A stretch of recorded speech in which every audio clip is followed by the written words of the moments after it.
1번 문항 풀이입니다. 1번은 x상의 y의 회귀선 방정식을 구하라고 하는 문제니까 계산기에서 이 자료를 입력하고 계산기를 통해서 방정식을 구하면 a는 1.98 그리고 b는 40.2가 되겠습니다.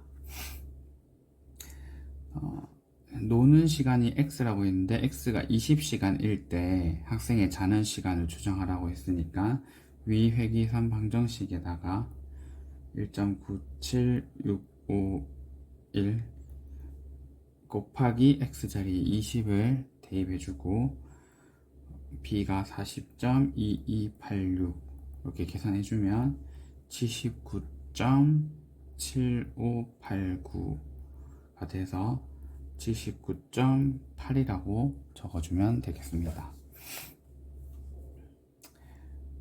2번 문항입니다. 2번 문항에 먼저 vx의 길이를 구하라고 했습니다. 근데 v의 좌표가 나와 있고 x의 좌표가 나와 있으니까 vx의 길이는 루트 x 좌표 길이 빼서 제곱해주고 그러면 4의 제곱, 그 다음에 y 좌표 길이 빼서 제곱해주고 그 다음에 z 좌표 길이 빼서 제곱해주면 요거 계산해주면 루트 29가 됩니다. 소수로 나타내면 5.39로 나타낼 수 있습니다. 그 다음에 밑면의 길이가 밑면의 한 변의 길이가 5cm라고 합니다. 지금 밑면이 정사각형이니까 여기 길이가 5cm일 때 AC라고 그러면 대각선 길이를 말하잖아요. 그래서 1대 1대 루트 2에서 AC는 5 루트 2라고 계산을 하고 소수로 나타내면 7.07입니다. 3번은 VC와 여기에서 VC와 밑면이 이루는 각을 구하기 위해서 여기 지금 그림에서 요 직각삼각형을 가지고 오면 이 각도가 밑면과 VC가 이루는 그 각도가 되겠습니다. 그런데 지금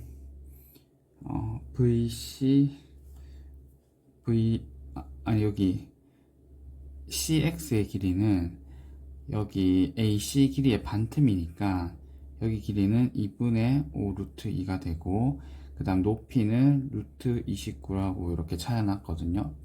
그러면 탄젠트를 이용하면 되겠죠. 탄젠트 세타는 2분의 5 루트 2분의 루트 29 요거를 계산해 주면 되고 요거를 이제 탄젠트 아크 탄젠트를 이용해서 계산하면 세타는 56.7도 또는 라디안으로 계산하면 0.990 라디안이 됩니다.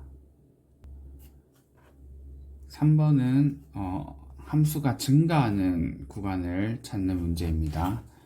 자, 함수가 증가, 감소를 판단할 때는 도함수의 부호를 판단해 주면 돼서 지금 도함수가 이렇게 주어져 있기 때문에 얘가 양수가 되는 x 범위를 찾아주면 됩니다.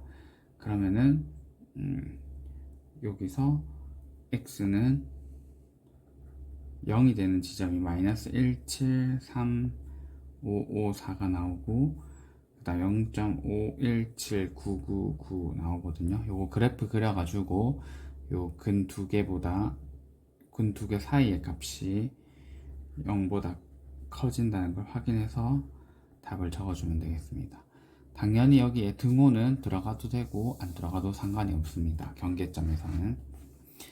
자, 아래로 볼록인 걸 판단하라고 했으면 아래로 볼록인 거는 이계도 함수를 이용하면 돼서 위에 있는 함수를 한번 미분하게 되면 2-3의 2의 x가 되고 이 이계도 함수가 양수가 되는 x 범위에서 아래로 볼록이 됩니다. 그래서 3,2의 x가 2보다 작고 그래서 2의 x가 3분의 2보다 작고 x가 ln 3분의 2보다 작은 x 범위에서 아래로 볼록이라고 할 수 있습니다. 소수로 만약에 계산했다면 마이너스 소수로 계산했다면 마이너스 0.405 마이너스 0.405가 됩니다. 4번은 앞에 TG1에서 설명을 했기 때문에 간단하게 설명해 보도록 하겠습니다. 우리가 은행 이자랑 관련된 거에서 원금이 처음에 A였을 때 이자율이 R이라고 하면 1 플러스 R에 N년이 지난 후의 금액은 이렇게 된다고 이제 우리가 알고 있습니다. 근데 요건 이자를 봐서 돈이 증가하는 경우고, 지금처럼 차의 가치가 상품이 하락하는 경우도 있을 수 있잖아요. 그러면 여기에 이자율이 마이너스라고 해서 계산을 해주면 되겠습니다. 자, 그러면은 지금 3만 파운드의 자동차를 구매를 했는데, 여기서 자동차의 가치가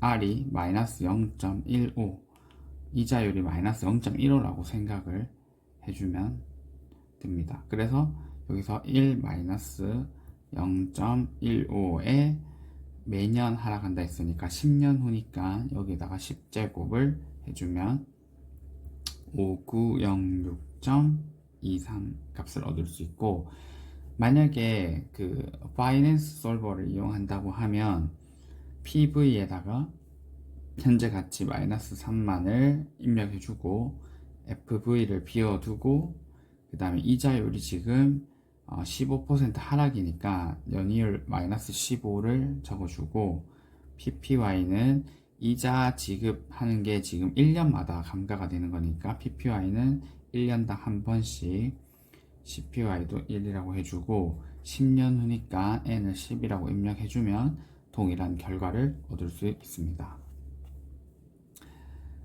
자, 그 다음에 두 번째는 인플레이션에 관한 문제예요. 이게 이때까지 출제가 된 적이 없었는데 인플레이션에 관한 문제입니다. 이자를 통해서 우리가 돈을 원래는 1 플러스 R의 N제곱 요걸로 계산을 하는데, 인플레이션이 발생하게 되면 그만큼의 가치가 떨어지기 때문에 이 인플레이션을 고려해서 돈의 가치를 계산해 줘야 돼요. 그래서 인플레이션을 고려하는 방법은 두 가지가 있거든요. 먼저 제일 쉬운 방법은 이자율을 계산할 때 이 은행 계좌에 투자한 이 월이율 이거를 우리가 C라고 하겠습니다. 이 이자율에서 인플레이션의 양만큼을 빼주면은 이게 제일 쉬운 계산 방법입니다. 그래서 월이율이 지금 1.5%였는데 인플레이션이 매달 0.8씩 발생하니까 결국에는 0.7만큼씩 내 자산이 증가한다고 보고 문제를 풀면은 제일 쉽게 할 수 있습니다. 주의해야 될 점은 0.7이 아니라 0.7%니까 0.07로 이자율을 계산을 할 때는 해줘야 되겠고요.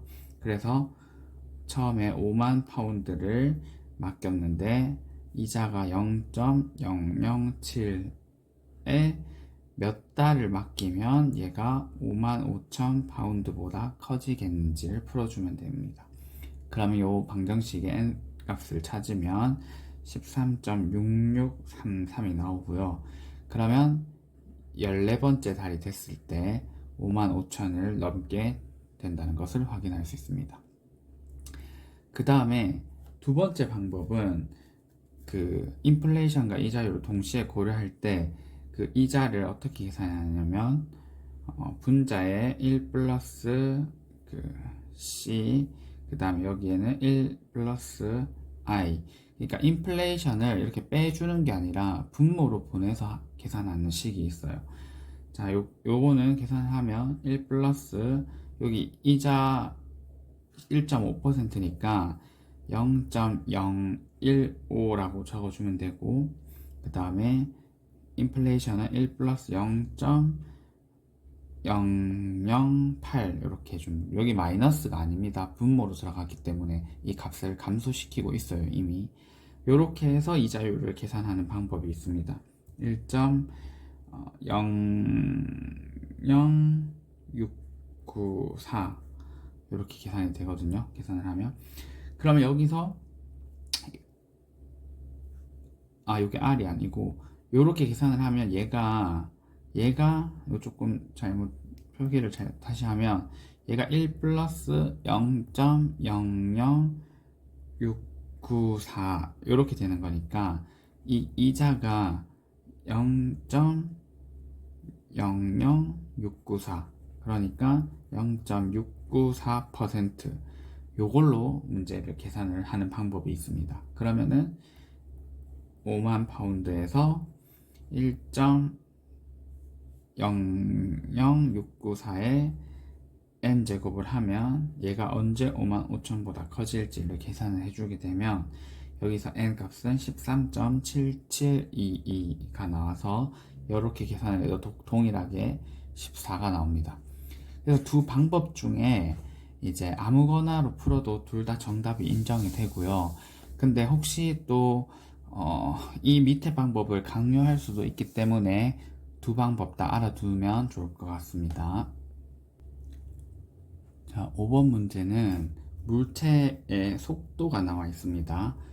위치를 미분하게 되면 속도가 되고 속도를 미분하게 되면 가속도가 됩니다. 그리고 반대로 적분을 하게 되면 반대 방향이 된다는 것을 우리 운동학에서 기본적으로 알고 있어야 되고, 자, 지금 v 함수가 이렇게 나타나 있는데 이 함수는 우리가 쉽게 알 수 있는 함수가 아니기 때문에 계산기를 통해서 함수를 그려보면 대략적으로 이런 형태가 나타납니다. 5까지만 확인해 주면 돼요. 그래서 최대 속도를 구하라 했으니까 속도는 이제 이쪽 반대 방향으로 움직이고 있지만 여기서 제일 크게 되거든요. 그래서 여기에 좌표를 찾아보면 4.71238, 마이너스 2.71828이 되어서 최대 속도는 2.72라고 찾아주면 되겠습니다. 만약에 이거를 직접 미분을 해서 찾았다면은 정확한 값으로 2가 나오게 되는데 이렇게 찾을 수도 있을 것 같습니다.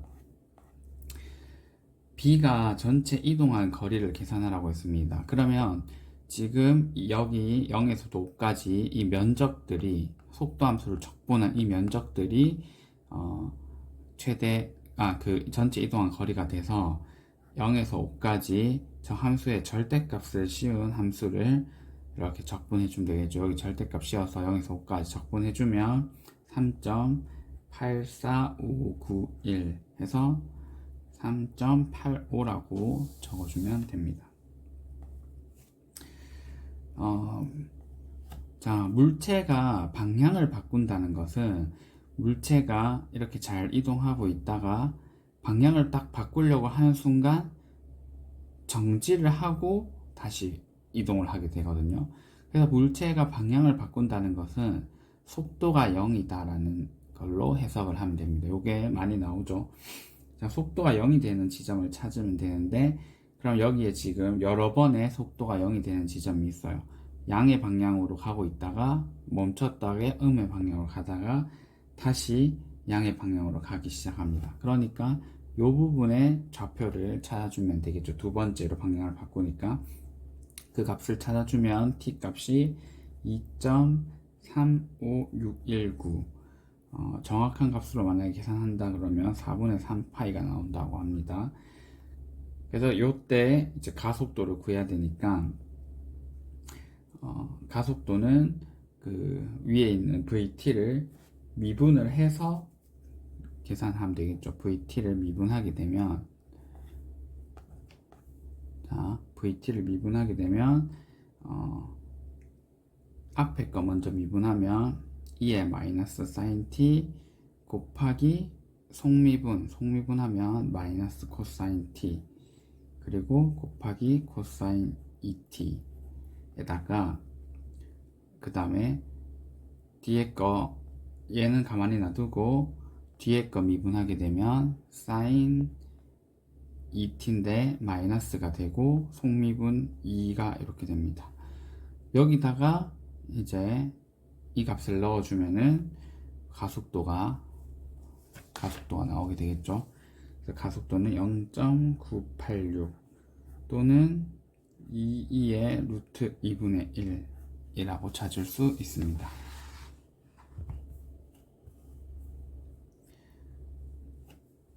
자, 6번 문제입니다. 6번 문제는 지금 이 P와 Q의 넓이의 B가 3대 5라고 했습니다. 그러니까 P의 넓이 대 Q의 넓이가 3대 5다. 그러면 이걸 식으로 비례식을 풀면은 3Q는 5P가 되겠습니다. 자, 그런데 여기서 P의 넓이를 알고 있으니까 Q의 넓이를 한번 계산을 해보면 3분의 5P와 같게 되고 3분의 5에다가 P의 넓이 12.8을 곱해주면 Q의 넓이를 21.333으로 먼저 찾을 수가 있습니다. 그러면은 이제 P의 넓이도 알고 Q의 넓이도 알고 있으니까 그 부채꼴 OAB의 넓이를 구할 수 있습니다. 부채꼴 OAB의 넓이는 21.3333과 12.8을 더해주면 34.1333 이렇게 부채꼴의 넓이가 됩니다. 자, 그러면은 여기서 부채꼴 OAB의 넓이는 우리가 R 세타에 관한 식으로 쓰면 2분의 1 R 제곱 세타는 34.1333 이렇게 됩니다. 자, 문자가 두 개니까 식을 하나 더 찾아줘야 되는데 여기서 내가 찾을 수 있는 거는 요 삼각형의 넓이를 찾을 수 있죠.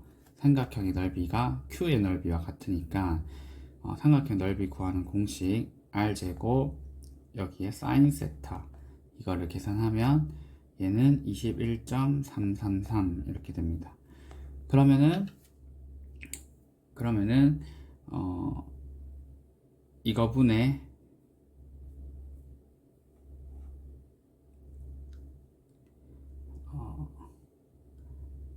지금 이걸로 나누면 되겠죠.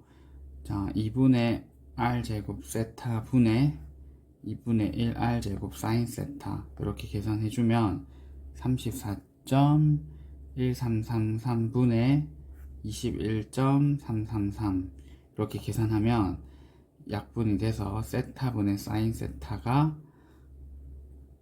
이렇게 세타에 관한 식으로만 나타나게 되겠습니다. 그러면은 요거를 n솔브를 이용해서 세타 값을 구해주면 세타는 1.59934 이렇게 나오게 됩니다.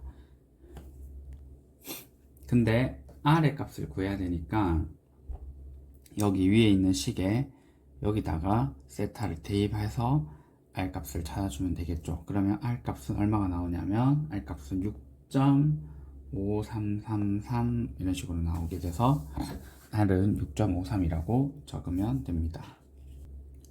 7번은 등비수열에 관한 문제입니다. 수열 문제는 항상 그 항과 항 사이에 공비가 몇 개 차이 나는지, 공차가 몇 개 차이 나는지를 물어보는 게 많이 나오는데요. 여기서 초항이 80이고 네 번째 항이 이거인 등비수열이 있다고 했습니다. 그러면은 초항에서 공비를 3번 곱하게 되면 네 번째 항이 되기 때문에 이렇게 식을 쓰면은 공비를 바로 찾을 수가 있게 됩니다. 이렇게 해서 계산기를 통해서 찾으면 R이 0.21이 나오게 됩니다. 그러면 두 번째 항을 구하라 했으니까 두 번째 항은 첫 번째 항에서 공비를 한번 곱해주면 16.8이 됩니다.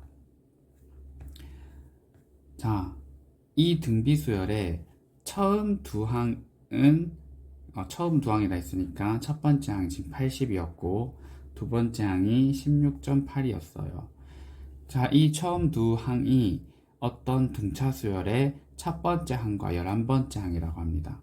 그러면은 얘를 등차 수열이라고 V를 등차 수열이라고 하면 V1이 80이 되는 거고 V11이 16.8이 된다는 이야기입니다. 그러면은 이 등차 수열의 공차를 구할 수 있겠죠. 이 80에서 공차를 10번 더해주면 10D를 해주게 되면 이 16.8이 되어야 됩니다. 이렇게 그러면은 D의 값을 계산을 해주면 D의 값이 마이너스 6.32가 됩니다. 그러면 등차 수열의 이제 처음 n개의 항의 합을 SN이라고 했으니까 SN은 우리 일단 이거부터 적어보면 V1이 지금 첫 번째 항이 80이었고 VN은 80에서 공차가 지금 6.3이니까 마이너스 6.3이니까 공차를 n-1번 더해주면 얘가 n번째 항이 됩니다. 그러면 첫 번째 항과 n번째 항을 두 개를 이렇게 더해주면은 6.32에 n-1 이렇게 더해준 다음에 얘를 2로 나누고 거기다가 항수 n개를 곱해주면 이게 SN에 관한 식이 되겠죠. 그러면은 조금만 정리하면 160 6.32에 n-1에 곱하기 n 이렇게 됩니다. 자, 근데 SN의 최대값을 구하라고 했는데 이 SN은 등차 수열의 합을 계속 더해 나가는 거기 때문에 더해 나가는 건데 지금 80부터 더해 가는 거잖아요. 이 SN은 80부터 두 번째 항이 얼마냐면 여기서 6.32를 뺀 80 빼기 6.32 얘가 두 번째 항입니다. 그래서 이런 식으로 해서 두 번째 항, 세 번째 항 이렇게 더해 가는 건데 공차가 음수다 보니까 이 더해지는 값이 점점 작아지게 돼요. 점점 작아지게 되지만 이 값은 계속 더해감에 따라 커지게 되는데 이 항이 음수가 딱 되는 순간이 있을 거예요. 이렇게 더하다가 어느 순간 딱 됐을 때 이 항이 여기서는 아직 양수인데 그 다음 항에서 어느 순간 공차가 딱 음수다 보니까 음수가 딱 되는 순간이 있을 겁니다. 그래서 여기 앞에까지만 SN의 값이 증가하다가 이때부터는 이걸 더하게 되면 SN의 값은 줄어들기 시작해서 여기까지 더한 게 최대값이 되겠죠. 그리고 이 SN의 식을 보면은 요거는 2차 함수식으로 볼 수 있습니다. 여기 사실 등차 수열은 합 공식을 계산하면 2차 함수식으로 항상 나타나게 되는데요. 요거 식으로 한번 적어보면 y는 형태로 적어보면 y는 이게 이제 x라고 보면 x에다가 그 다음에 여기 2로 나눠주겠습니다. 2로 나눠주면 80 마이너스 3.16 x 마이너스 1 뭐 이렇게 돼서 2차 함수 형태라는 걸 알 수 있겠죠. 그러면 얘가 위로 볼록한 함수니까 이게 SN의 그래프를 그리면 이렇게 2차 함수로 나오게 돼서 S1, S2, S3, S4 이렇게 가다가 어느 순간이 딱 되면 최대값을 찍고 그 다음부터 내려오기 시작합니다. 그래서 요거를 그래프를 계산기를 통해 그려보면 2차 함수식이 나오고 여기 꼭다리에 X좌표랑 Y좌표를 찾아보면 얼마가 나오냐면 12.97 얼마가 나오고 Y값이 여기서 547 얼마 이렇게 됩니다. 그래서 계산기로 그래프를 그리면 이 위쪽 부분까지 다 봐야 되기 때문에 그 줌이나 윈도우 세팅을 좀 잘 조절해서 꼭 지점을 찾아주면 제일 쉽게 해결할 수 있습니다. 그러면 이게 n이 12.97일 때가 여기 최대값이니까 실제로 여기서 x값은 자연수만 가질 수 있기 때문에 자 여기 12일 때는 여기 합이 될 거고 13일 때는 n이 13일 때는 이쪽이 이렇게 되겠죠. 자 여기가 13일 때입니다. 그러니까 n이 12 여기가 12.97이니까 13이 더 가까이에 있습니다. 여기서 12일 때 합이 이제 엄청 커졌다가 13일 때도 아직 이제 커지는 정도가 조금 줄었지만 커졌습니다. 그 다음에 14일 때는 이렇게 밑으로 값이 작아지게 되거든요. 그래서 최대값은 n이 13일 때 최대값을 갖게 됩니다. n이 13일 때. 그래서 S13을 계산해 주면 되는데요. 아까 여기 식에 13을 대입해서 값을 찾아주면 547.04 라는 답을 얻을 수 있습니다. 소수 둘째 자리까지 나타내면 되겠습니다. 8번은 이제 도수 분포표에서 평균과 분산을 계산해 보는 문제인데요. 지금 이걸 해석만 잘하면 쉽게 되는 게, 이 20점을 받은 학생이 12명 있으니까 35점을 받은 학생이 Q명 있고, 이 말은 이 자료가 지금 통계 자료가 20점, 20점, 20점 이렇게 20점 받은 학생이 12명이 있고, 그 다음에 35점을 받은 학생이 아직은 몇 명인지 모르겠지만 Q명이 있고, 그 다음에 P점을 받은 학생이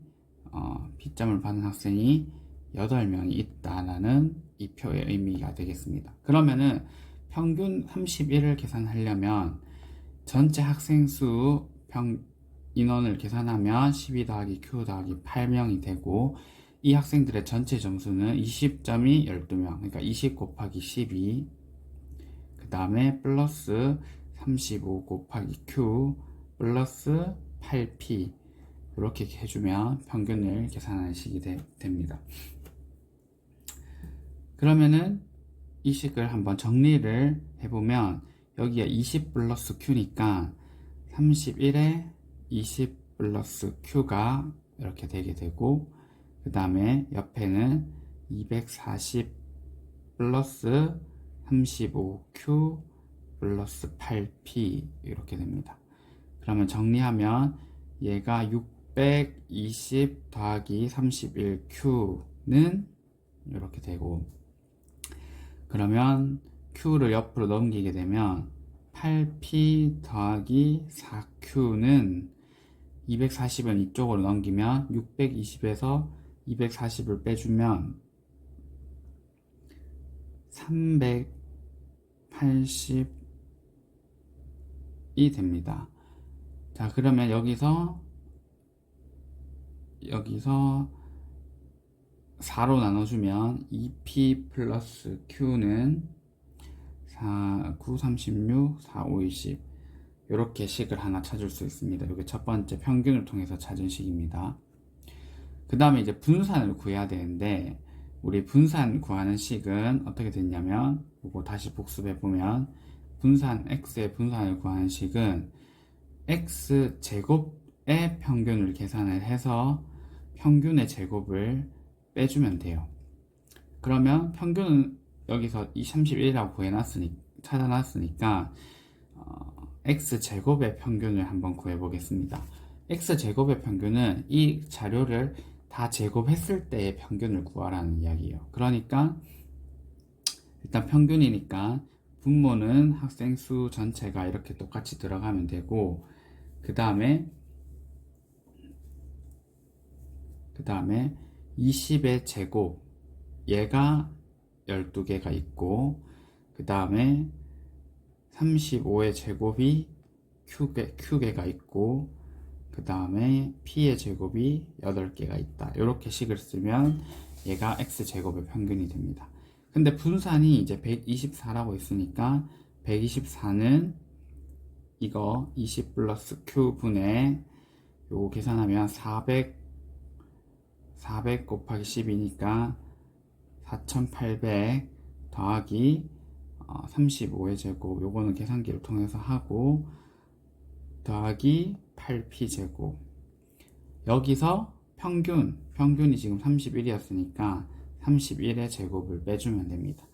자, 요 식은 이제 계산기를 사용해서 요 값들을 좀 찾아줘야 되겠죠. 31의 제곱이랑 이렇게 해서 두 번째 식이 나옵니다. 그래서 1번 식과 2번 식을 조금 정리해가지고 2번 식을 조금 정리해서 1번 식과 연립해서 계산기에서 연립 방정식을 해서 P와 Q의 값을 찾아주면 P는 45가 되고 Q는 5가 된다는 것을 알 수가 있습니다.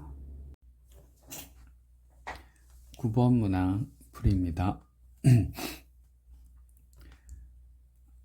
평면 파이 1이 이렇게 이렇게 있고 파이1이 있고 여기에 직선이 평면에 포함되어 있습니다. 이렇게 직선 L1이. 그리고 이 직선의 식을 보면은 0,0,2를 지난다는 것을 확인할 수 있습니다. 여기가 0,0,2를 지나고 방향 벡터가 1,0,1입니다. 그래서 지금 이 점을 지나고 그 다음 여기 위에 벡터 얘가 1, 0, 1이라는 것을 식을 보고 알 수가 있습니다. 그리고 파이1은 2,1,5를 지난다고 합니다. 2,1,5는 여기에 t에다가 2를 집어넣으면 x좌표가 2가 되는데 y좌표는 0이기 때문에 2,1,5는 L1, 2의 점은 아닙니다. 그래서 그냥 평면 위에 이렇게 점이 있습니다. 자, 이렇게 주어진 조건에서 평면의 방정식을 구하라 했거든요. 그럼 평면의 방정식을 구하기 위해서는 이 평면의 법선 벡터를 알아야 됩니다. 그런데 내가 지금 법선 벡터를 구하려면 평면 위에 두 개의 벡터를 알면은 그 두 벡터를 외적해서 구할 수 있는데 하나는 이렇게 직선의 방향 벡터로 주어졌으니까 하나만 더 찾아주면 되겠죠. 그 하나를 이 점과 이 점을 이은 벡터를 이용하면 두 벡터를 찾아서 외적을 할 수 있게 됩니다. 그래서 여기 빨간색으로 표시한 벡터는 215에서 002를 빼면 되니까 213 이렇게 됩니다. 이 벡터와 이제 외적을 하는데 101과 이렇게 외적을 해서 계산하면 계산 과정을 생략하도록 하겠습니다. 법선 벡터가 11-1이 나옵니다. 그러면 이 법선 벡터를 하는 평면의 방정식은 x 플러스 y 마이너스 z는 C 형태로 나타나고 이 평면이 2,1,5를 지나니까 여기에 2, 1, 5를 대입하게 되면 C가 마이너스 2라는 것까지 찾을 수 있습니다. 자, 두 번째는 세 평면의 위치 관계에 관한 문제입니다. 세 평면의 위치 관계를 한번 정리를 해보면 세 평면은 자, 이렇게 만날 수 있습니다. 두 개가 이렇게 만나고 있고 그 다음에 하나가 이렇게 지나가게 돼서 세 평면이 이렇게 만나는 경우가 있을 수 있고 아니면은 아예 세 개가 이렇게 안 만날 수도 있겠죠. 아예 병행하게 이런 식으로 될 수도 있고 그 다음에 이렇게 될 수도 있고 이렇게 될 수도 있고 아니면은 이 세 평면이 하나의 직선을 교선으로 해가지고 자 이렇게 자, 여기 교선을 가지고 두 개를 만나는데 나머지 한 평면이 여기를 지나가게 해서 세 개가 이렇게 한 직선을 교차해 가지고 이렇게 만날 수도 있고 아니면은 한 점에서 만날 수 있습니다. 한 점에서 만나는 경우는 이제 두 개는 이렇게 수직으로 만나고 있고 두 개 이렇게 수직으로 만나고 있는 상태에서 나머지 한 개가 지금 이 가로 평면에 수직이 되게 얘처럼 배치가 되는데 얘와도 수직이 되게 배치가 되는 거예요. 이런 식으로 여기에도 이렇게 수직이 되게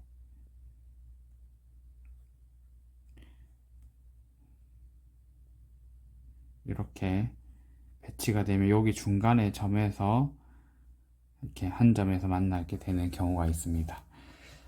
자, 근데 여기서 이 관계와 이 관계는 이 법선 벡터가 얘는 세 개가 다 같은 평행한 법선이 다 평행하게 되기 때문에 식을 보면 알 수 있어요. 지금 여기서 법선 벡터가 1, 1, 마이너스 1, 뭐 1, 마이너스 1 이 숫자를 보면 이거랑 평행하지가 않잖아요. 이런 걸 통해서 얘를 알 수가 있고, 얘 역시도 두 개는 평행하고 하나는 평행하지 않다라는 거를 찾아내면 요거 두 개는 쉽게 걸러낼 수 있습니다. 그래서 요거 두 개는 벡터를 보면 알 수 있기 때문에 그게 어려운 문제가 아니고, 이제 이 세 가지 경우가 문제가 되는데, 그래서 파이 1, 파이 2, 파이 3 세 개의 평면이 있다고 하면은 우리가 파이 1, 파이 2를 연립을 하고, 그 다음에 파이 1, 파이 3 이렇게 두 개씩 연립을 하게 됩니다. 그래서 얘도 뭐 ax 플러스 by는 얼마, 얘도 뭐 cx 플러스 dy는 얼마 해서 둘 다 연립해서 xy에 관한 식으로 이렇게 만들어 줍니다. 만들어 주게 되면 평면과 평면을 연립하게 되면 나오는 거는, 이 연립 방정식 의미는 두 평면을 연립하게 되면, 자, 이 평면과 이 평면의 식과 이 다른 평면의 식을 연립하게 되면은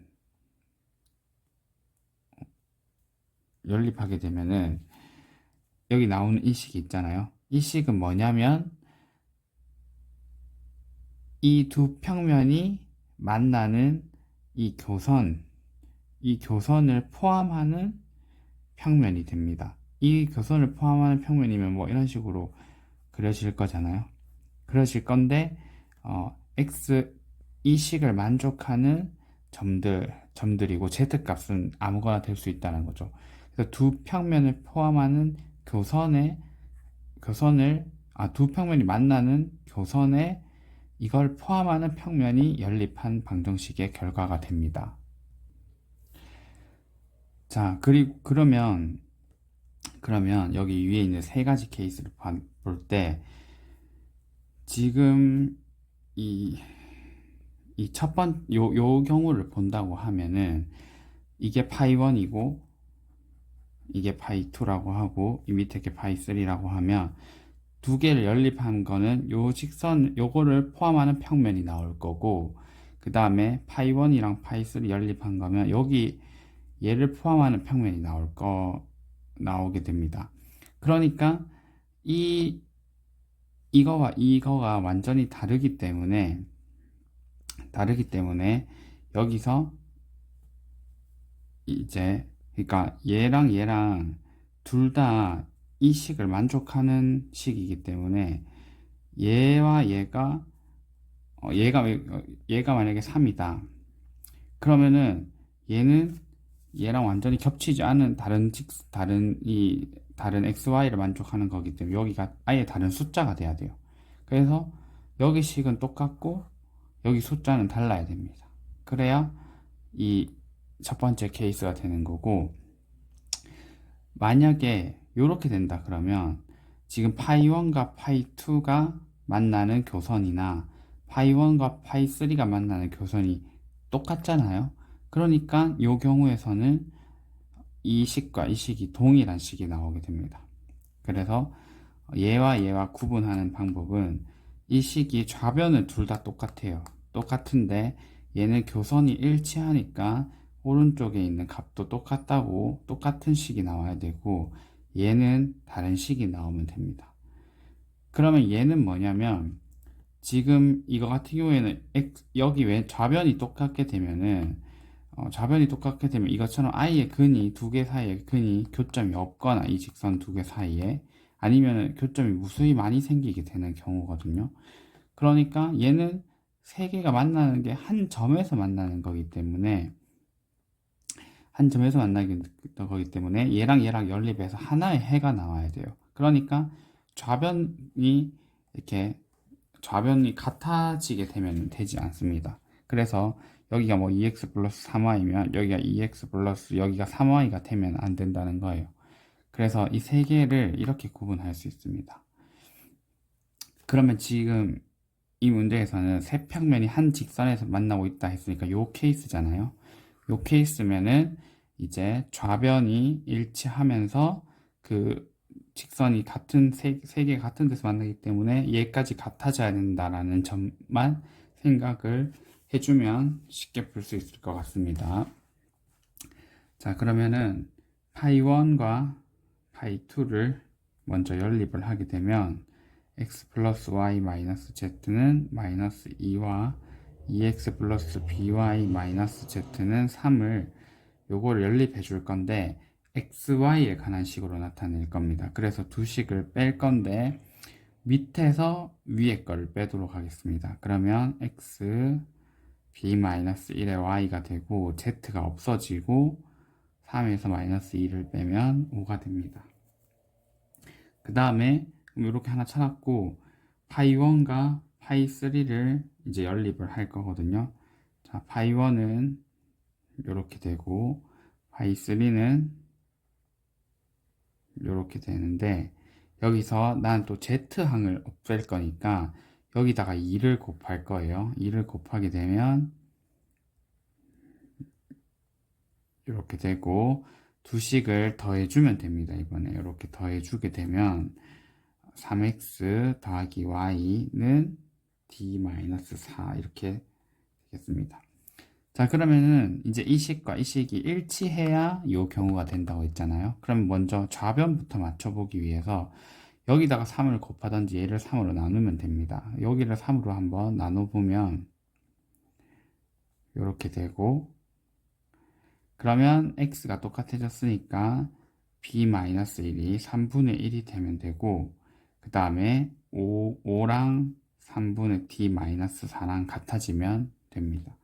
그래서 b는 3분의 4고 그 다음에 d는 이거 계산하면 19가 나오게 되겠습니다. 10번 문제는 이제 그 정규 분포랑 뭐 이항 분포에 관한 문제인데 요거를 이제 풀이를 하면서 내용이 필요하면 설명을 하도록 하겠습니다.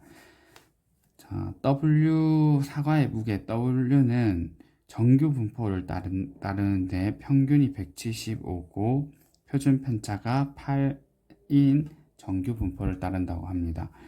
그러면은 이 정규 분포를 따르는 사과의 무게가 170보다 작을 확률, 그러니까 이렇게 있으면 평균이 175인데 여기 170보다 작을 확률을 구하시오 했거든요. 그럼 계산기를 통해서 170보다 작을 확률을 이건 계산기에 정규 분포 값을 넣어서 계산해주면 0.2659 이런 식으로 나와서 0.266이라고 적어주면 되겠습니다. 이번에는 무게가 여기 평균이 175인데 W 이상인 사과가 여기가 0.2, 20%라고 합니다. 그러면은 이것도 이제 계산기를 통해서 찾아주면 되겠죠. 여기 확률 0.2가 되게 하는 그 값을 인버스를 통해서 찾아주면은 W는 181.732가 돼서 181.7 유효 숫자 4자리까지 구하라 했으니까 4자리까지 적어 주었습니다. 사과의 무게가 이렇게 됐을 때 프리미엄 사과로 분류한다고 합니다. 자, 평균이 175인데 170보다 크고 그 다음 185보다 작을 때 요때 프리미엄 사과로 분류한다고 합니다. 그럼 전체 사과에서 프리미엄 사과로 분류되는 비율을 한번 계산을 해보면 이것도 계산기에서 바로 계산이 가능해서 0.628이라고 찾아주면 되겠습니다. 자, 요게 이제 자주 나오는 유형인데 정규 분포에서 이항 분포와 함께 이제 문제 풀이하는 게 자주 나옵니다. 여기서 설명을 천천히 잘 해보도록 하겠습니다. 자, 주문이 완료된 후에 사과가 이제 남았습니다. 남은 사과들을 다시 상자에 무작위로 섞어서 그냥 상자를 넣었고 그래서 각 상자에는 40개의 사과가 들어가 있습니다. 이제 그냥 새로운 집단이 만들어진 거예요. 원래 사과가 이만큼 생산했는데 이만큼 팔았습니다. 그럼 남은 사과들이 있잖아요. 얘들로 섞어가지고 상자를 40개씩 넣은 상자를 이렇게 다시 만든다는 거예요. 이렇게 40개씩 다 들어가 있습니다. 그럼 여기도 전체의 사과가 골고루 분배되어 있는 것처럼 각 상자의 사과가 골고루 분배가 되어 있습니다. 자, 여기서 박스를 하나 선택을 했어요. 아무거나. 어떤 걸 선택하든 임의로 선택을 했을 때, 적어도 30개의 프리미엄 사과가 포함될 확률을 구하시오 했습니다. 자, 이 상자 안에는 상자를 하나 골랐어요. 그러면 이 안에는 무게가 다양한 종류의 사과가 있겠죠. 평균 175인 사과도 있을 거고 180, 185 뭐 여러 가지 무게의 사과가 한 박스 안에 40개가 들어 있습니다. 그 중에서 30개가 프리미엄 사과일 확률을 구해야 됩니다. 자, 프리미엄 사과가 뽑힐 확률은 0.628이에요. 자, 프리미엄 사과가 뽑힐 확률은 0.628입니다. 내가 이 40개, 이걸 이항분포로 접근하는 건데요. 이 40개의 사과가 들어있는 상자에서 사과를 하나 뽑는다고 생각해 보세요. 하나를 뽑으면 걔가 프리미엄 사과일 확률이 0.628입니다. 그래서 하나를 뽑고 나서 그 다음에 두 번째 사과를 뽑을 때도 프리미엄 사과가 포함될 확률이 0.628이라고 보는 거예요. 이게 하나를 뽑게 되더라도 어쨌든 프리미엄 사과가 나왔든 안 나왔든 프리미엄 사과가 포함될 확률을 0.628이라고 지금 보고 계산하는 거기 때문에 이걸 이항분포로 내가 40개의 사과를 선택을 하는 상황이에요. 각각의 사과를 딱딱 1개씩 선택할 때마다 프리미엄 사과가 뽑힐 확률은 0.628입니다. 그러니까 x 이렇게 이항분포해서 이 x가 이제 프리미엄 사과가 30개, 적어도 30개니까 30개 이상이 될 확률을 구하면 되겠죠. 그래서 이 계산기에 이항분포 계산기를 이용해서 0.7, 3861 이렇게 찾을 수 있겠습니다. 자, 이번에는 10개의 사과 박스를 뽑았습니다. 이번에는 10개의 사과 박스를 뽑은 거예요. 그 중에 4개의 박스가 적어도 30개의 프리미엄 사과를 포함할 확률이라고 했습니다. 자, 적어도 30개의 프리미엄 사과가 포함될 확률은 각 박스에서 이 확률이 0.073861 이게가 각 박스에서 프리미엄 사과가 포함될 확률을 앞에서 구했어요. 이걸 확률 구한 걸 다시 연결해서 이항분포로 푸는 자주 출제되는 문제입니다. 그러면 이번에 분포는 이항분포를 따르는데 10개의 사과 박스를 뽑았으니까 각 사과 박스가 프리미엄 사과를 적어도 30개 포함할 확률은 이렇게 돼서 이런 이항분포를 따르고 이번에는 y가 정확히 4개의 박스가 프리미엄 사과를 포함할 확률을 구하라 했으니까 이거를 계산기에서 찾아주면 이렇게 찾아줄 수 있습니다. 이웃 농장에서 사과의 무게는 평균과 표준 편차가 뭔지 몰라요. 어쨌든 m은 정규 분포를 따르는데 평균과 표준 편차를 지금 모릅니다. 근데 여기서는 평균은 지금 알 수가 없는데 여기 평균인데 프리미엄 사과가 지금 170에서 185가 프리미엄 사과거든요. 그런데 여기가 0.82 비율이 0.82라고 합니다. 그리고 요게 첫 번째 조건이고 두 번째 조건은 무게가 170보다 덜 나가는 사과의 비율이 185보다 덜 나가는 사과의 비율의 2배래요. 자, 여기가 비율이 얼마인지 모르겠는데 비율을 내가 A라고 하겠습니다. 그럼 여기를 2A라고 하면 여기는 A가 된다는 이야기입니다. 비율이 2배라 했으니까. 그러면 여기서 2A 더하기 0.82 더하기 A를 하면 전체는 1이 돼야 되니까 이걸 이용하면 A 값이 0.06이라는 걸 찾을 수 있어요. 그러면은 이걸 찾았으니까 얘가 확률이 0.06이고 여기 확률이 0.12가 되잖아요. 그러면은 이제 요것도 많이 나오는 유형인데 요 확률을 알고 있으니까 얘를 표준화 시켜 가지고 Z 값을 이용하면 돼요. 그러면은 이 표준화해서 표준 정규 분포에서 Z가 그 얼마 이하면은 여기 확률이 0.06의 반대니까 0.94가 되는지 찾아주면은 요걸 찾아주면은 요게 1번 요게 여기 185의 Z 값이 되겠죠. 그 다음에 두 번째로 Z가 얼마 이하면 이거 확률 0.12가 될까 찾아주면 이게 170에 대한 Z 값이 됩니다. 그래서 1번 같은 경우에 Z 값을 구할 때는 Z 값은 평균을 뺀 다음에 표준 편차로 나누면 되는데 요 Z 값이 이제 계산기에서 이거 표준 정규 분포 인버스를 해가지고 지금 정규 분포 0,1의 제곱 이걸 인버스 해서 0.94가 되는 Z 값을 찾으면 1.554773 이렇게 나옵니다. 그 다음 두 번째로 170에 대한 Z값 이것도 요거 인버스를 통해서 찾아주면 마이너스 1.174986 이런 식으로 나오게 돼서 문자 두 개씩 두 개 나왔으니까 두 개 연립하면은 뮤 값을 찾을 수 있습니다. 뮤 값은 176.456이 되겠습니다.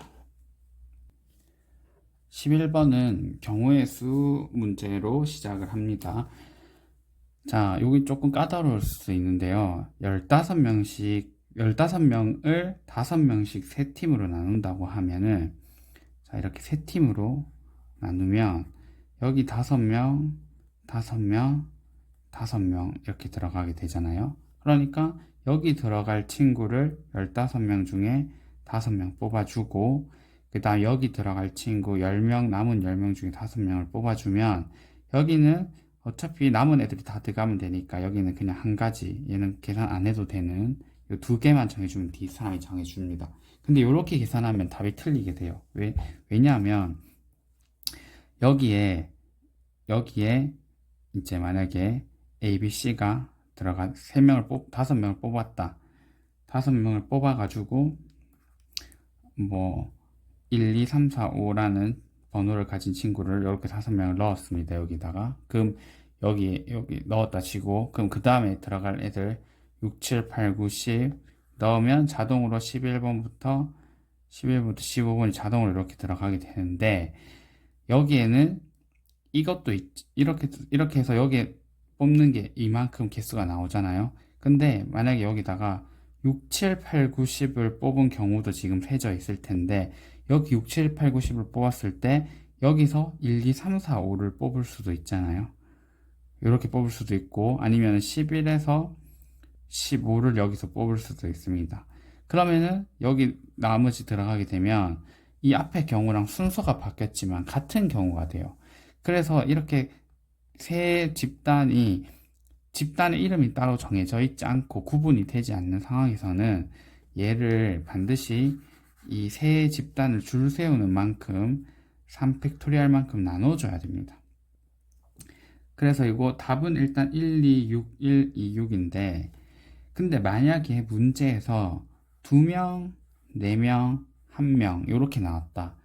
그러면은 이 7명을 이렇게 배치를 한다 그러면 여기 7C2 곱하기 5C 4 곱하기 1C 이렇게 해서 얘는 나눌 필요가 없어요. 왜냐하면은 얘랑 자리를 바꾸는 그런 경우가 생기지 않으니까 이럴 때는 하지 않아도 됩니다. 근데 만약에 2, 2, 3 이렇게 됐다. 그러면 7C2, 5C2, 3C3 이렇게 하고 난 다음에 여기서 이 두 개를 자리를 바꾸게 되는 경우를 이렇게 나눠줘야 돼요.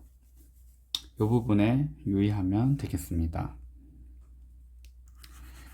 자, 그 다음에 이번에 밑에 거는 연속 확률 밀도 함수에 관한 문제네요.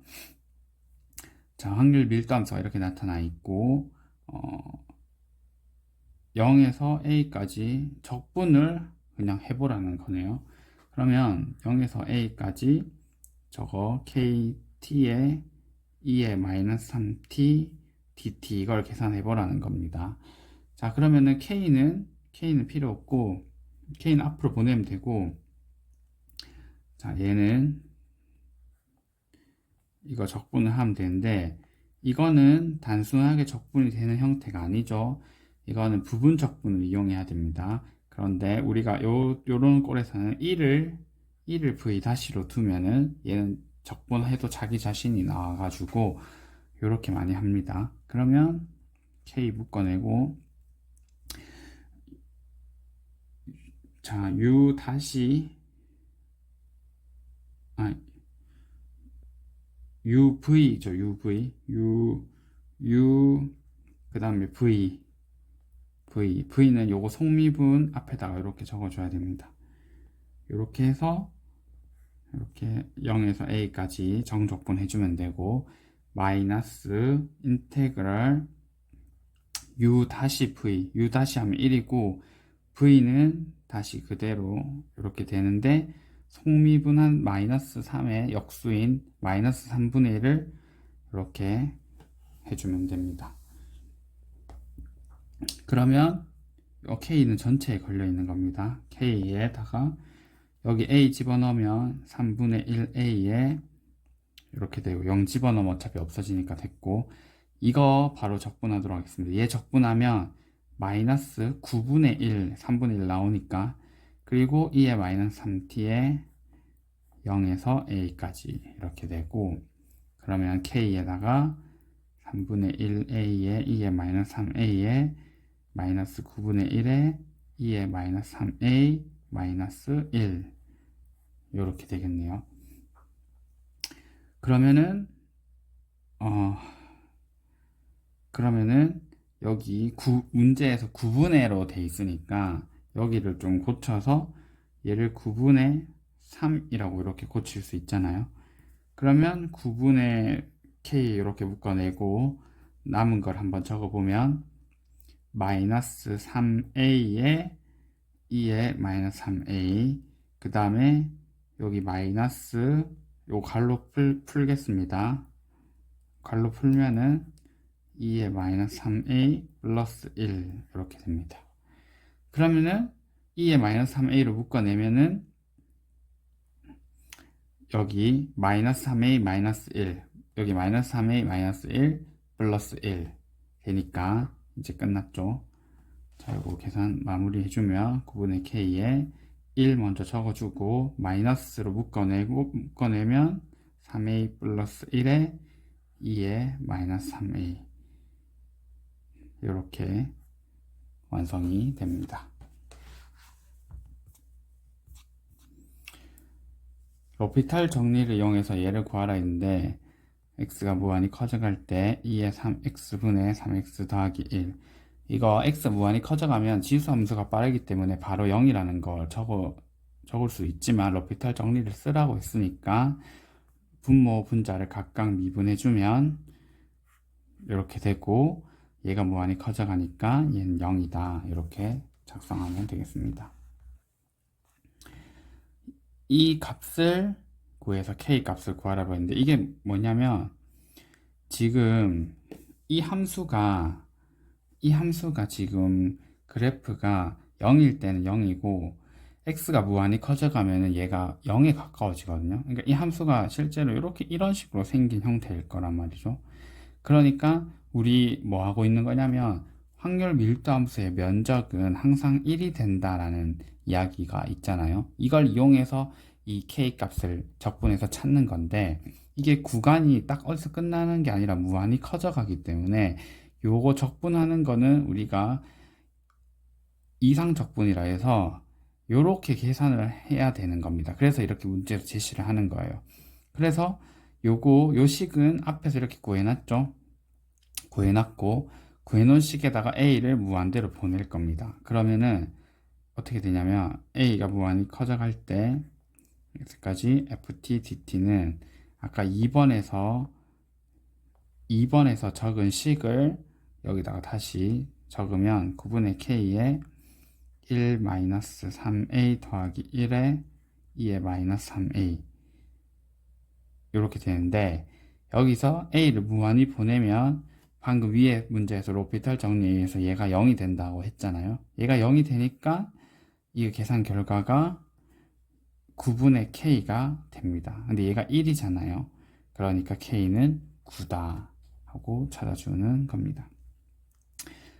자, k 값을 찾았으니까 이제 중앙값 구하는 거는, 이제 원래 중앙값 구할 때 이 확률이 0.5가 되는 이 m 값을 찾아주면 되잖아요.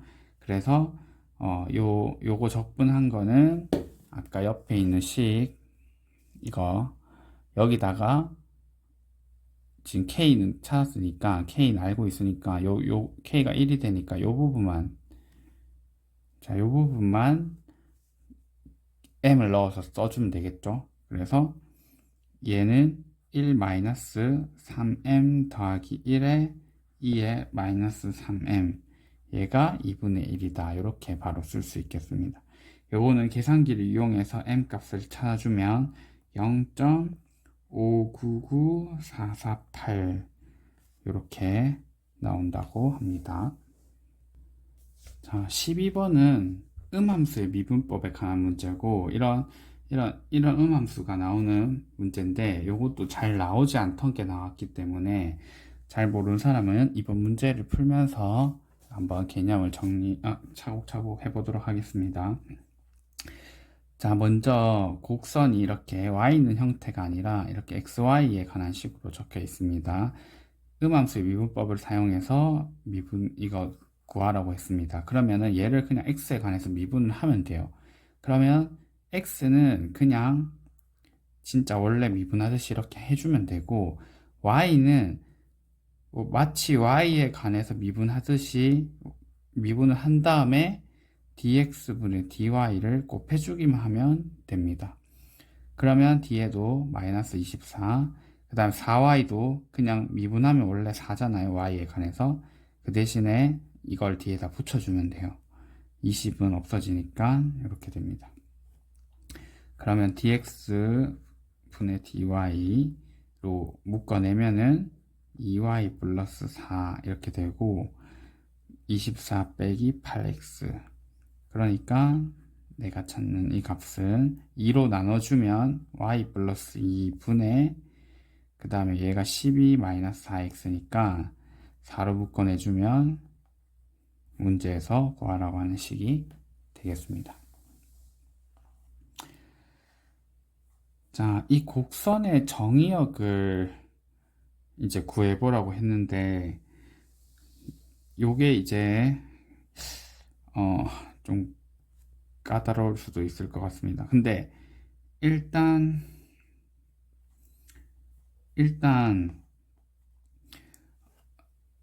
이렇게 해보진 않았는데 계산기에서 얘를 입력을 할 수 있거든요. 그 계산기에서 함수를 y는으로 이렇게밖에 못 적는데, 거기 메뉴 들어가면은 릴레이션이라는 걸 찾아보면 있습니다. 릴레이션으로 바꿔가지고 이 함수를 입력을 할 수가 있어요. 그럼 이렇게 그려질 텐데, 그때 이 점의 좌표를 찾을 수 있지 않을까. 요거는 해보진 않았는데 지금 계산기가 없어가지고 일단 이런 방법을 한번 생각해 볼 수 있겠고, 자, 아니면은 지금 1번에서 이걸 연결해서 푸는 문제잖아요. 1번에서 얘를 이용해서 푼다고 하면은 지금 요 빨간 점이 지금 빨간 점의 x 좌표만 찾으면은 정역을 구하게 되는 거니까, 이 빨간 점의 특징을 얘랑 연결해서 한번 생각을 해보면 이건 접선의 기울기를 의미한단 말이에요. 근데 빨간 점에서 접선을 긋게 되면 접선의 기울기가 이렇게 무한대가 나오게 됩니다. 무한대가 나온다는 말은 접선의 기울기에서 분모가 0이 되는 경우가 되겠죠. 그러니까 y가 마이너스 2라고 했을 때 이게 접선의 기울기가 무한대가 되잖아요. 그러니까 이 점은 y가 마이너스 2일 때 x점이라는 것을 추측해 볼 수 있다는 거죠. 그래서 y가 마이너스 2일 때 일 때 dx분의 dy가 무한대가 된다. 그러니까 이 이제 식에다가 y에 마이너스 2를 대입하면 그때 x 값을 찾아보면은 되겠다고 할 수 있습니다. 그래서 y에다가 마이너스 2를 대입해주면 이렇게 돼서 요거 x에 관해서 풀어주면은 6 플러스 마이너스 루트 20 나누기 2, 그래서 얘가 3 플러스 마이너스 루트 5가 됩니다. 그러니까 a는 요 형태로 구하라 했으니까 x는 3 플러스 루트 5, 3 마이너스 루트 5 이렇게 찾아주면 되겠습니다.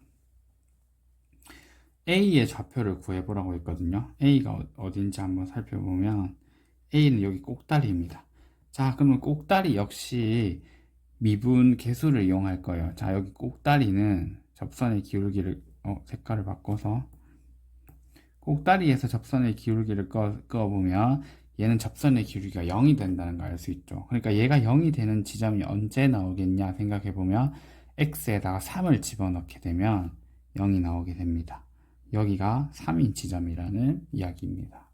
그래서 x에다가 3을 집어넣게 되면 y값이 이렇게 두 개가 나오겠죠. 이 위에 것처럼, 얘도 두 개가 나온 것처럼, 두 개 나온 것처럼 x 3을 집어넣으면 y값이 두 개가 나올 건데 그 중에 위에 거니까 마이너스 2 플러스 마이너스 2 루트 5가 나오거든요. 그러니까 요걸로 선택을 해주면 되겠습니다.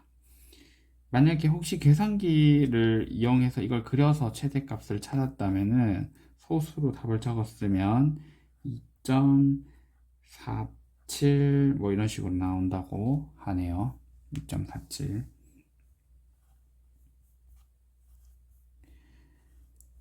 자, 이번에는 직선 mx, 그러면 얘는 0,0을 지나는 직선입니다. 0 집어넣으면 0이잖아요. 자, 0,0을 지나는 직선인데 이 곡선에다가 접선을 그었대요. 접선을 그었다 했으니까 이 y 대신에 mx를 이렇게 대입을 하도록 하겠습니다. 대입을 하게 되면 그때 이 연립한 거잖아요. 이 곡선과 이거를, 이 두 개 연립했을 때 나오는 이 식의 이거의 근이 두 개가, 접선이니까 이 두 개의 근이 한 개가 되겠죠. 한 개. 중근을 가지겠죠. 2차식이 나올 거니까. 일단 계속 작성해보면 이렇게 되고, mx 대입하면 이거 정리해주면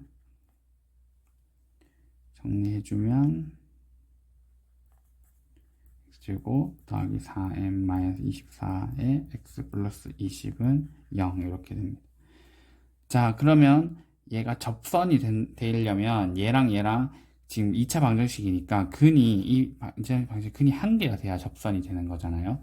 그러니까 판별식을 쓰면 되겠습니다. 판별식을 써주면은 이거 반틈 b-의 제곱 마이너스 ac를 해주면 얘가 0이 된다 해서 m 값을 찾아주면 되겠습니다. 이거 찾아보면 마이너스 48m 더하기 144 마이너스 80 마이너스 20m 제곱은 0. 그러면 4로 나눠볼까요? 4로 나누면 12m 4, 3, 12, 4, 6, 24 이렇게 되고, 이거 계산하면 4m 제곱 12m 그 다음에 얘가 16 마이너스 4로 나누면 이렇게 돼서 1, 4. 그럼 m은 1 또는 마이너스 4 이렇게 나오게 됩니다. 요 답은 찾았는데 한번 확인해 보면 0,0을 지나는 접선을 옆에서 한번 그려보면 이렇게 하나 그려질 거고, 그 다음에 이렇게 하나 그려질 건데 얘 접선의 기울기가 1이고 얘 접선의 기울기가 마이너스 4가 되는 형태가 되겠습니다. 바로 나오네요. y는 마이너스 4x, 얘가 y는 마이너스 4x입니다. 얘가 점 B에서 만난다고 합니다. 그러니까 여기가 지금 B라는 이야기가 되겠죠. 자, 그러면은 y는 마이너스 4x를 이제 이거 C와 연립하면은 교점이 나오게 되겠습니다. 그런데 y를 여기다가 바로 대입해서 x 값을 찾아가지고 해도 되겠지만 y 값을 구하는 거니까 요거 넣어도 됩니다. 근데 요거를 넣어주면은 바로 y 값이 나오겠죠. 그래서 요거를 x 대신에 4분의 1, 마이너스 4분의 1 y를 식에다가 대입해줘서 문제를 풀면은 바로 y 값을 구할 수가 있게 되겠습니다. 대입해서 이렇게 됩니다. 그러면 여기서 y제곱이 여기서 없어져요. 이거 두 개 계산에 의해서. 그럼 여기서 이제 1차 방정식에서 y값이 하나가 나오죠. 그게 얼마냐면 마이너스 4가 됩니다. 그래서 여기 y좌표가 마이너스 4라는 것을 알 수가 있겠습니다. 이번에는 앞에서 구한 점들, 자, 얘 마이너스 4였어요. 그리고 ya는 아까 앞에서 이거거든요. 이거 2.47 얼마 그러니까 얘가 2.472135 이거거든요. 자, 이걸로 둘러싸인 영역을, 자, 여기 그림을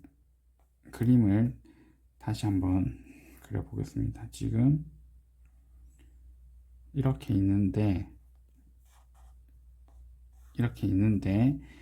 자,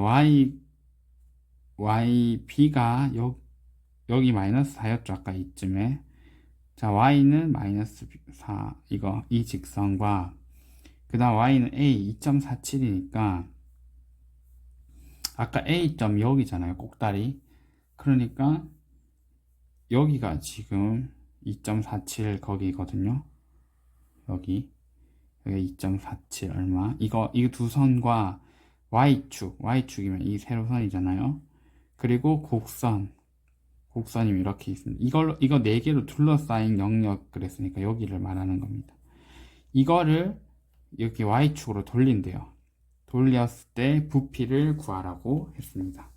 자, 그러면은 우리 회전체의 적분이니까 파이에다가 x제곱 dy 이렇게 해주면 되고 이 원판을 적분하는 거잖아요. 그래서 이 원판이 x제곱 파이고 이 원판을 마이너스 4부터 2.472135까지 적분을 해주면 됩니다.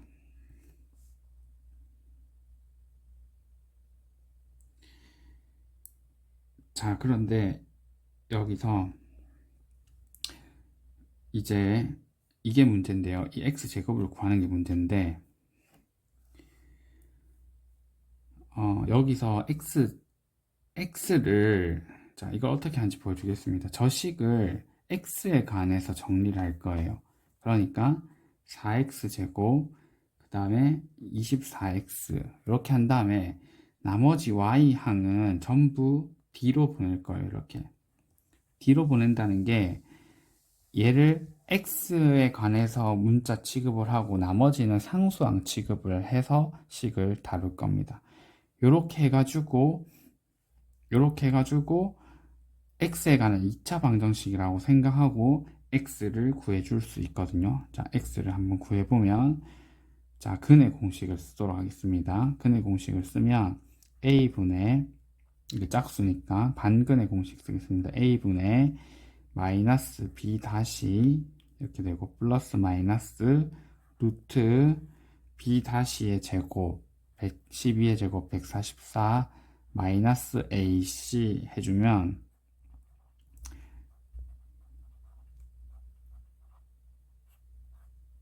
이렇게 되거든요. 그러면 요거 정리하면 3 플러스 마이너스 4분의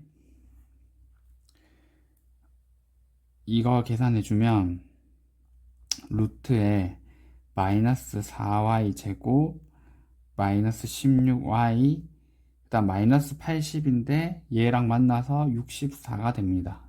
64. 그러면 여기서 4로 묶어낼 수가 있잖아요. 4를 묶어내서 밖으로 빼내면은 4 묶어내서 밖으로 빼내면 이게 2로 나오잖아요. 그래서 2랑 4랑 약분이 돼서 2분의 이렇게 되고 그다음 여기 4 묶어냈으니까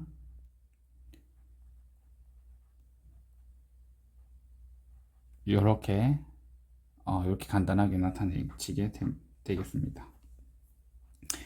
자, 그래서 x가 이렇게 나왔는데 여기서 x가 두 개가 나오는 거는 3 플러스 이거 3 마이너스 이렇게 나왔잖아요. 그래서 이게 지금 그래프가 곡선이 이 3을 기준으로 한쪽이 3 마이너스 부분이고 그 다음에 이쪽 부분이 얘가 되는 거예요. 이 3 플러스. 그래가지고 지금 왼쪽 부분을 적분해야 되는 거니까 여기에 얘를 적분해 주면 되겠습니다. y에다가 마이너스 4에서 2.472135 이거를 적분하는데 3 마이너스 2분의 루트 마이너스 y제곱 마이너스 4y 더하기 16의 제곱 dy를 이거를 계산기를 이용해서 적분을 해주게 되면 답이 29.708027이 나오게 됩니다.